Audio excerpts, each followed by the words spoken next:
Oh shit. I'll be explaining the Deaerator on Roblox's realistic boiler water reactor.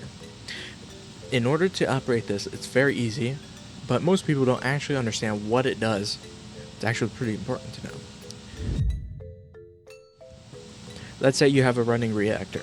If you followed one of my startup guides or another one, you'd get to this point. However, the Deaerator's temperature should ideally be between these white brackets, so 108 Celsius.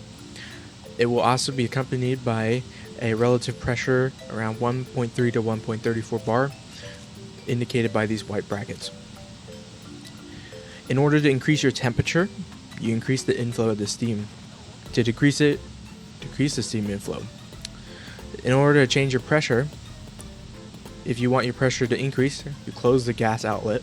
If you want your pressure to decrease, increase the outlet valve.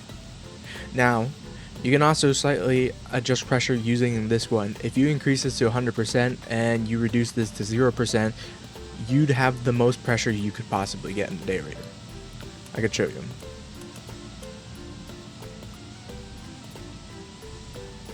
The temperature will also go up as a result of the inflow going up.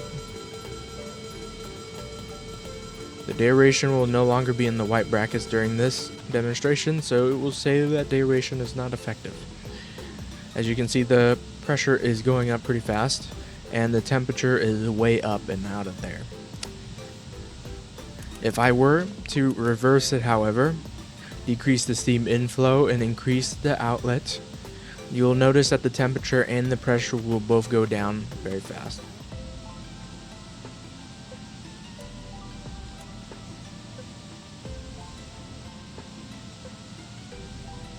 As you can see, the temperature has fallen already first, and the steam inflow is being reduced.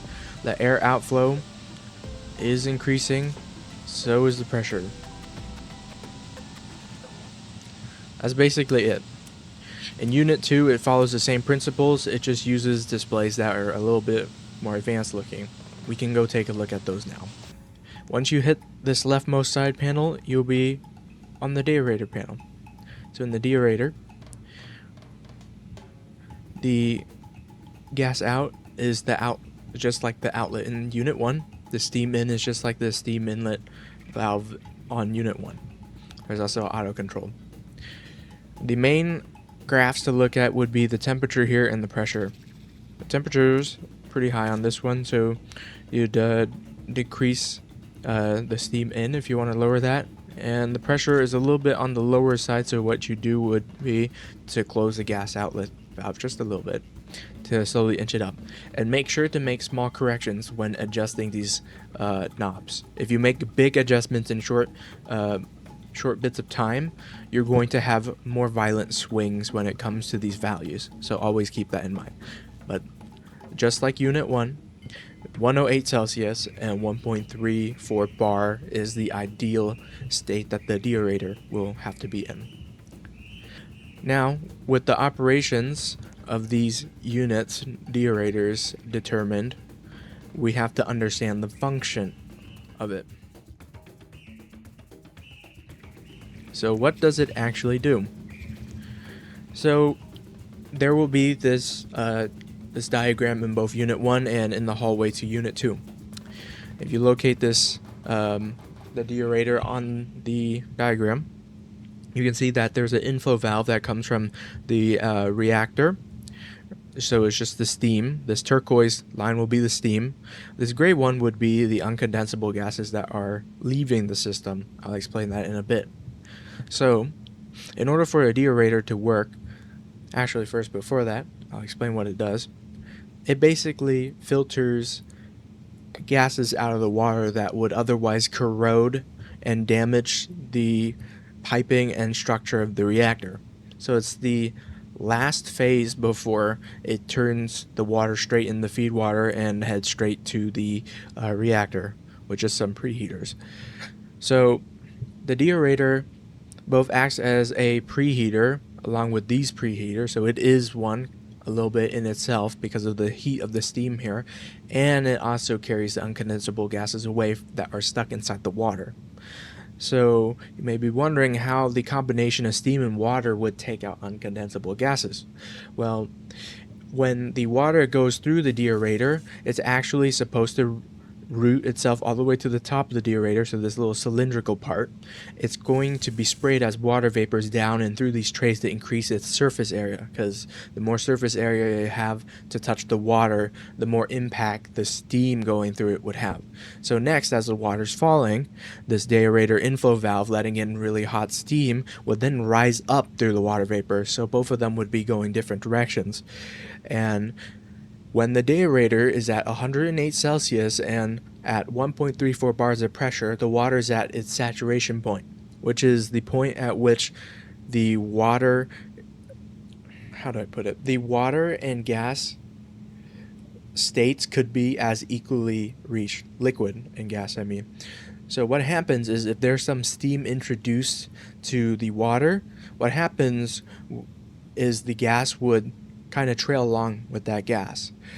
And then the water would go downward into the bigger part of this tank and then eventually go through this feed water system and back into the reactor, so that it would make the water extremely filtered, removing stuff like carbon dioxide and other gases that are inside the water that we wouldn't want otherwise in the reactor.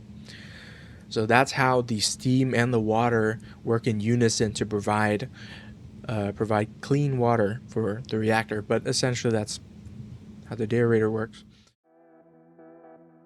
At the site of the deaerator rupture, what you want to do is you want to close the inlet and outlet valve completely. If you want to close the inlet valve very quickly, you can use this button here. And if you just hold it down, it will shut the inlet valve. Once it's fully closed, pull this red panel open and mark it for repair. The steam in will get a repair tag. Nothing else on this panel will get it, just the steam in, but now it's marked for maintenance. So at this point, you would head back to the deaerator hall to repair the rupture disc.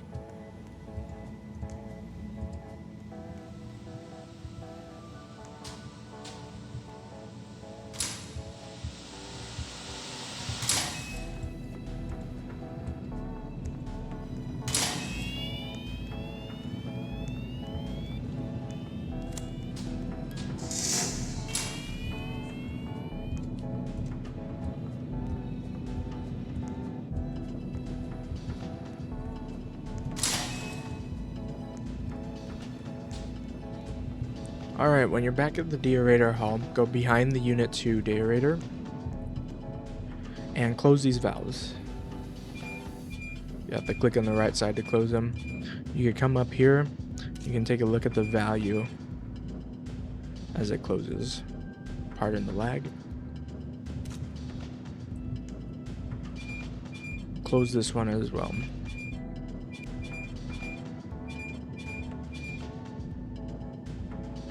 Alright, with those two closed, you can actually repair the rupture disc. So you're going to click on the little bars on the side.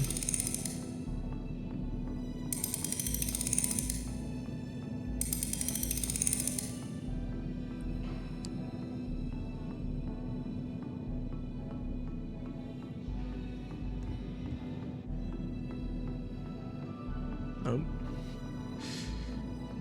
This new update's got me lagging pretty bad. Alright, next you want to click on these little clips on the side. Use E to zoom in, by the way. Now, click on the top of the lid. Top ring, I mean. And now you can take out the rupture disc. So you can click on this little handle or the rupture disc itself.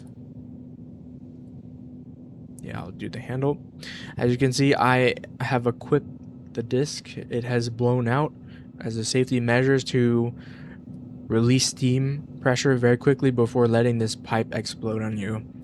This pipe will never blow up on Unit 1. That's also why they don't have a rupture disc emergency system.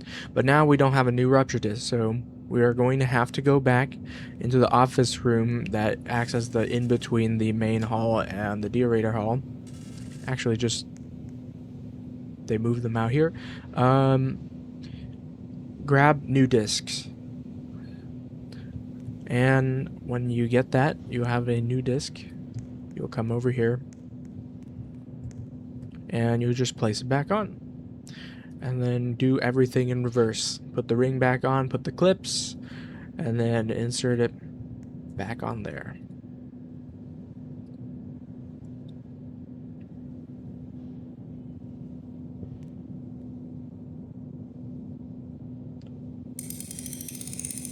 And basically that's it to repair a rupture disk. Make sure to open these valves again. I had to run back here because I forgot.